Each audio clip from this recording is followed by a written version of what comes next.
Hey, Steve Basic Architect, out here at our Riverside project. Yeah, we're putting in doors and windows. I figured I'd show you a few things. I apologize if the thing is shaking. It's the 8-degree temperature. My hands are freezing. But anyways, look at this. Howell Custom Building, thinking ahead. These are all a box of reverse shims for our sloped windowsills that we're doing in stretch tape. Go take a look at one here before we leave. But look at this, a little dolly to move windows on. And then of course, gerbo screws, all of the clips for the windows.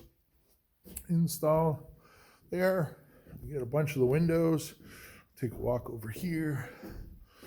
You can see here we got our zip system stretch tape.